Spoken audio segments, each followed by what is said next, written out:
भाषा अलग है, संवाद नहीं हो रहा है, बावजूद इसके फिल्म के भीतर के जो मुद्दे हैं वह लोगों को बहुत पसंद आए और उस फिल्म का वहाँ पर अगले हफ्ते रिलीज़ होने वाली है। केसी सिंह साहब, हमने सुबह देखा प्राइम मिनिस्टर गए वॉरियर्स म्यूज़ियम में और एक हिस्टोरिकली उसको लेके कमेंट्री भी चल रही थी कि दोनों देशों के बीच क्या संबंध हैं, और अब ये देखिए सिनेमा तक आ गए। एक तरफ हम लोग सीमा को लेकर उलझे हुए हैं और पिछले 55-60 बरस से उलझे हुए हैं, दूसरी तरफ संबंधों का पैमाना कुछ इस तरीके से लग रहा है जैसे दोनों देश कल्चरली एक दूसरे के साथ खड़े होने की स्थिति में है। ये अंतर्विरोध है, कंट्रडिक्शन है, या लगता है कि नहीं ज़रूरत है? देखिए, ये एक ऐसी कड़ी है जो असली जो लिंक हिंदुस्तान और चीन के रहे हैं वो तो कल्चरल या रिलीजियस थे, लेकिन वो सीधे नहीं थे, क्योंकि हिमालय करके हम सीधा एक दूसरे से नहीं करते थे। वो सिल्क रूट आता था अफ़गानिस्तान के थ्रू, और वो उसमें बुद्ध धर्म यहाँ से वहाँ गया, वहाँ के थॉट्स यहाँ आए, वहाँ के लामा यहाँ आए, तो ये एक्सचेंजेस उस टाइम की चल रही हैं। लेकिन इसमें एक ब्रेक आया है, क्योंकि एक तो लैंग्वेज की प्रॉब्लम है, वहाँ चीनी चलती है, हमारा जो है यहाँ हिंदी में है सिनेमा सारा। लेकिन चीन पिछले तकरीबन 10 साल से कन्फ्यूशन सेंटर्स जो सारी दुनिया में चला रहे हैं, उन्होंने एक ग्लोबल अपना नेटवर्क टेलीविज़न का बहुत ज़्यादा पैसा खर्च किया है, सीसीटीवी का जो सारी दुनिया में पेनिट्रेट करने की, लेकिन उनको ज़्यादा सफलता नहीं हुई, क्योंकि चीन की जो सॉफ्ट पावर प्रोजेक्शन है वो इसके बावजूद कि इतना पैसा खर्च किया उसकी सफलता उतनी नहीं रही। कई अमेरिकन यूनिवर्सिटीज़ ने उनका पैसा वापस कर दिया। उन्होंने कहा क्योंकि इस पैसे के साथ आप ये कहते हैं कि हम ये करें या ना करें। तो अमेरिका में भी इसमें दो राय हैं कि ये कन्फ्यूशन सेंटर से पैसा लिया जाए या ना लिया जाए। आपने हिस्टोरिकल पर्सपेक्टिव में एक अच्छी बात कही, लामास यहाँ से वहाँ गए, वहाँ से विचार ये आए। तायल साहब, हम इस बात को आगे ले जाएं, दलाई लामा से आप मिलिएगा मत, प्राइम मिनिस्टर नहीं मिलते हैं। अरुणाचल प्रदेश नहीं जाइएगा, नहीं जाते हैं। संवाद बनाने के लिए संवादहीनता की स्थिति आप अपने यहाँ ले आइए। जो आपके साथ फिट बैठ रहे थे दलाई लामा, जिसको आपने यहाँ पर स्वागत किया था जब वो आए थे, और आज आप मिल के मत आइएगा हमारे पास। मैं कहता हूँ, देखिए, प्रधानमंत्री हमारे अरुणाचल प्रदेश गए और सितंबर प्रेसिडेंट शी जिनपिंग की यात्रा के बाद गए। दूसरा, प्रधानमंत्री ने अपना हाथ को मजबूत किया जब प्रेसिडेंट ओबामा यहाँ आए, तो 26 जनवरी को जो जॉइंट विजन स्टेटमेंट उन्होंने किया इंडो पैसिफिक पर और इंडियन ओशन पर, उस पर क्लियरली साउथ चाइना सी का मेंशन है, लॉ ऑफ द सीज़ का मेंशन है और कनेक्टिविटी का मेंशन है। तो उन्होंने एक ये मैसेज दिया चाइना को कि हम अकेले नहीं हैं और हम भी कुछ और राष्ट्रों के साथ मिलकर जो भी नीति अपना रहे हैं आप, उसके काउंटर में कुछ नीतियां अपना सकते हैं। और तीसरा, जो इन्होंने अभी पाकिस्तान ऑक्युपाइड कश्मीर में जो पूरी प्रोजेक्ट वगैरह अनाउंस की, तो उसके खिलाफ भी विदेश मंत्रालय ने रजिस्टर कर दिया प्रोटेस्ट बीजिंग में भी। लेकिन वो बड़ा लेट आया, वो अलग समझ जगह नहीं आया कि इतना टाइम इंतजार क्यों किया। पर वो आया, क्या तो वो ग्लोबल टाइम्स के एडिटोरियल के बाद आया? इंतजार इसलिए किया गया क्योंकि जब तक कॉन्ट्रैक्ट साइन नहीं हुआ, कॉन्ट्रैक्ट इस दौर जब शी जिनपिंग गए पाकिस्तान, तब 46 बिलियन और बाकी एनर्जी कॉन्ट्रैक्ट साइन हुआ।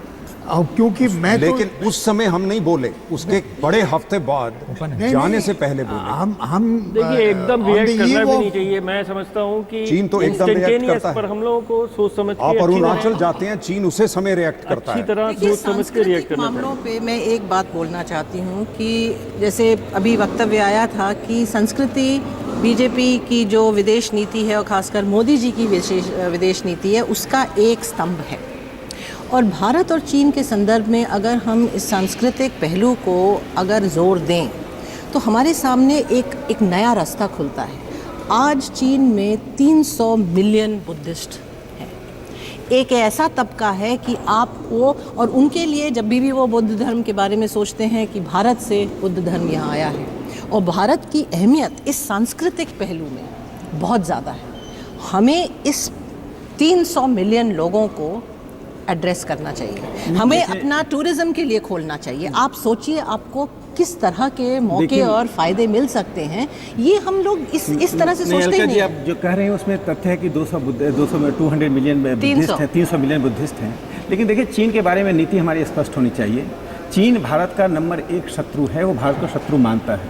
हमारे यहाँ इतना एक उसी चीज़ को इस तरह से हम व्यक्त करते हैं, ऐसा हीन भावना से कि चीन से हम अनइक्वल हैं। देखिए, कुश्ती का मैदान नहीं है कि चीन हमारे पास आएगा और हमारे एक कुश्ती होगी। ये इंटरनेशनल डिप्लोमेसी में अभी आधुनिक विश्व में कोई देश एक दूसरे पर आक्रमण करने की बात सोच नहीं सकता है। जहाँ तक अरुणाचल की बात है, जो मैप दिखाया वो वास्तव में भारत का वो अपमान करता है और उत्तेजना पैदा करता है। भारत एक ही चीज़ करती है कि ओपन फोरम है सर, उस उत्तेजना में नहीं आता। मेरा हमें लग रहा है लेकिन अपमान क्यों होता है? अपमान इसलिए होता कि है 60 साल से हमने वही किया है। 60 साल से जो हमारी नीति रही है वो नीति अपमान की रही है। देखिए, नेहरू के हार के बाद उन्होंने शत्रु करार दिया, हमको लग रहा है इसलिए मैंने। अब आप तय कीजिए कि किधर हम लोग को जाना है। ये रोड टू डिसऑनर है 60 साल में।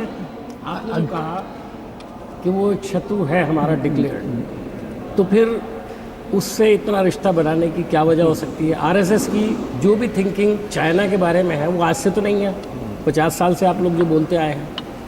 और मैंने सुबह ये सवाल किया था कि क्या आपकी सोच में कोई तब्दीली आ रही है, तो आपने साबित कर दिया कि आपकी सोच में कोई तब्दीली नहीं है। मैंने क्या कहा, चीन को इंगेज रखना और अपनी तरफ से ऐसा कुछ भी नहीं करना जिससे स्थिति डिटोरिएट करे। खुले तौर पर आज 60 साल में देखिए कि चाइना हमारा दुश्मन है, 60 साल तो में उसको खुले भी कैसे एंगेज रख सकते हैं? नेहरू की नीति को कंटिन्यू करके 60 साल में आपने ऐसी स्थिति कर दी कि आपका डंपिंग ग्राउंड बन गया। गलती किसकी है? चाइना की कि आपकी गलती है?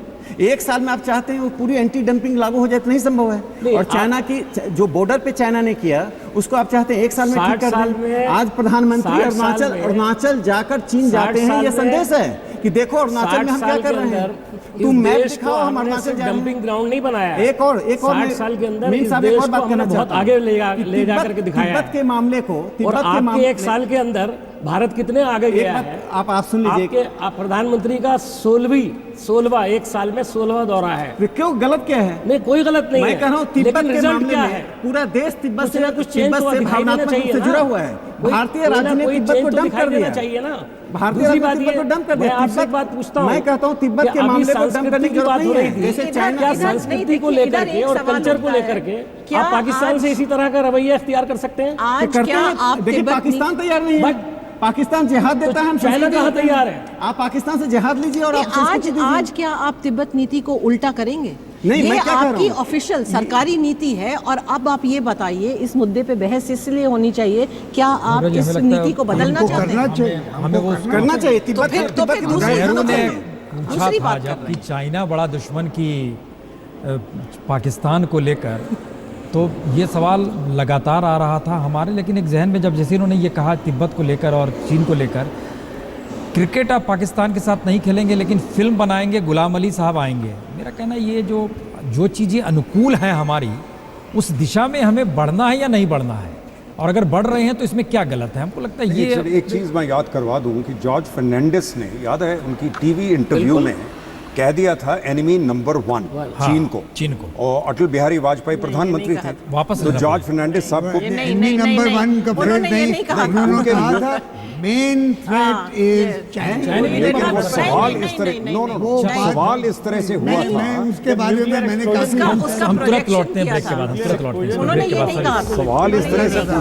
एनिमी नंबर 1 का हमने एक सवाल आपसे किया प्रोग्राम के शुरू में ही, क्या चीन के साथ दोस्ती पर भरोसा किया जा सकता है? जितने भी मैसेज हमारे पास आए उन मैसेजों की तादाद बता देंगे, लेकिन 84% लोगों की राय है भरोसा नहीं किया जा सकता है। सिर्फ 16% लोग कहते हैं कि हाँ भरोसा किया जा सकता है। इसका मतलब यह है कि भारत के भीतर, हालांकि यह बहुत छोटी स्थिति होगी कि जितने लोगों ने मैसेज अभी तक भेजे हैं हमारे पास, लेकिन फिर भी एक संकेत के तौर पर, अगर जिसका जिक्र हम लोग बार बार कर रहे हैं कि मंगोलिया जा रहे हैं प्राइम मिनिस्टर, तो मान लीजिए कि वो चीन के लिए कहीं एक स्ट्रेटजिकली एक अपने लिए व्यूहरचना बना रहे हैं, यह भी स्थिति है। लेकिन ये जो मैसेज है ना, ये एक मैसेज है कि आप उस देश से निकल कर गए हैं जिस देश के लोगों को चीन पर भरोसा नहीं आ रहा है। अब आपको समझौते करने हैं, और जिसका जिक्र अलका जी कर रही हैं कि आप उनसे उतना ले लीजिए जिससे आपकी अपनी गुर्बत, अपनी ज़रूरत, अपने रोजगार, अपने मेक इन इंडिया, उस दिशा में कुछ बढ़ी है। क्या ये भी किया जा सकता है या नहीं? देखिए, कोशिश करनी चाहिए, क्योंकि आप रिश्ते तोड़ तो नहीं सकते। बिल्कुल, वो भी एक बड़े देश हैं, बहुत बड़े देश हैं, हम भी कुछ बड़े देश हैं, तो और कन्फ्रंटेशन, कॉन्फ्लिक्ट सिचुएशन बनी रहेगी, छोटी या बड़ी तादाद में। तो जब तक हम ऐसे स्टेज पे ना पहुंचे कि हम उनके इक्वल या बेटर हो जाएं, हम रिश्ते तोड़ नहीं सकते। तब भी रिश्ते नहीं तोड़ने चाहिए। तो जो अभी आपने कहा कि चीन हमारा डिक्लेयर्ड या खिला हुआ है। अनडिक्लेयर्ड दुश्मन है, वो आपके ओपिनियन पोल ने साबित कर दिया कि नहीं, ये साबित नहीं, एक ओपिनियन पोल से ये साबित नहीं होता है। देखिए, माफ हम एक कीजिए, चीज़ ये ओपिनियन पोल देखिए, हम भूल रहे हैं ये सिर्फ एशिया के अंदर हिंदुस्तान और चीन नहीं है, इसमें और बड़े देश भी हैं। जब हम जापान, अमेरिका और इनकी पेरिफेरी में बाकी डेमोक्रेसीज हैं, वियतनाम, ऑस्ट्रेलिया, इनसे बात करते हैं तो चीन को ये मालूम है अगर इन सबको इकट्ठा लिया जाए तो चीन छोटा है और चीन ने पंगा सबके साथ ले लिया। ये कहीं भी डिप्लोमेसी में किसी भी कंट्री में चीन के अपने इतिहास में नहीं हुआ कि अपने सरहद पे जितने हैं उन सब के साथ आप एक पंगा ले लीजिए। इसीलिए मैं कहता हूँ तो इसमें कोई घबराने वाली बात नहीं है। आप स्विंग पावर हैं, आप जापान और अमेरिका के साथ भी जा सकते हैं, आप चीन और रूस के साथ भी जा सकते हैं। और एक हीन भावना से ग्रस्त नहीं होना चाहिए कि चीन बहुत अनइक्वल है, मिलिटरी पावर। चीन समझता है हम स्विंग पावर जो करनी चाहिए इसका एक प्राइस है। अशोक जी, मैं एक बात कहूं, इसका एक फ्री इसकी बात कॉमर्स कल्चर और कंटेनमेंट, चीन को रोकिए, कॉमर्स कल्चर करते रहिए, कंटेनमेंट करने की जो नीति है वो बहुत महत्वपूर्ण है जो आप कर रहे हैं। बैलेंसिंग शब्द अच्छा होगा, कंटेन नहीं कर सकते उनको। इसका मतलब बैलेंसिंग शब्द अच्छा मैं ये कह रहा हूँ कि इसके लिए अगर आपको कुछ चीन से चाहिए तो आप उसको दे रहे हैं। और इस वक्त क्या हुआ है, जो मेरी इंफॉर्मेशन जो मुझे मिला है कि ये एक डील क्या है कि, और चीन ये भी चाहता है कि उनका इन्वेस्टमेंट, उनका जो ट्रेड, उनका जो प्रॉब्लम्स हैं, उनको ऊर्जा यहाँ लगे, और भारत उसको स्वीकार करता है। लेकिन उन्होंने ये भी कह दिया साथ में कि बार बार बॉर्डर की बात मत कीजिए, आप बॉर्डर हिस्ट्री मैं नहीं समझा अगली ये नहीं होगा, ये बातचीत ऐसे नहीं होती। चाहता है। देखिए कोर इंटरेस्ट, जल्दी से बता दीजिए, देखिए कोर इंटरेस्ट क्या है? तो आपने बॉर्डर का मसला क्यों अलग कर दिया? आप मुझे कैसी बताइए। अलग नहीं किया है, उसका एक अलग मैकेनिज्म है। अगर आपके एम्बेसडर कोलंबो बीजिंग में 10 मिनट ब्रीफिंग करते हैं, पूरी बात ऊर्जा के बारे में होती है, बॉर्डर का नाम नहीं आता। तो बॉर्डर हम क्यों एंग्जाइटी शो करें?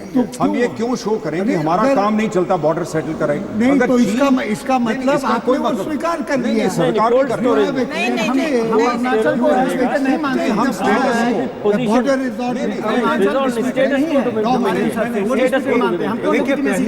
पहली बार काफ़ी सालों के बाद इंडिया ने प्रोटेस्ट किया है ये जो ट्रांसपोर्ट कॉरिडोर बन रहा है ग्वादर से ऊपर तक।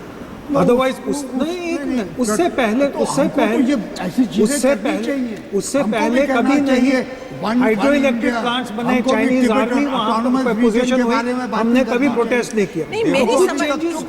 मेरी समझ में ये नहीं सर, इसका मतलब ये है कि स्ट्रेटेजिकली भारत जो मंगोलिया, बैलेंस करने की कोशिश, फिलीपींस, वियतनाम, उस दिशा में जा रहा है, वो बैलेंसिंग है। ये बैलेंसिंग है। बिल्कुल जा रहा है बैलेंसिंग। हमें एक छोटे से ब्रेक के बाद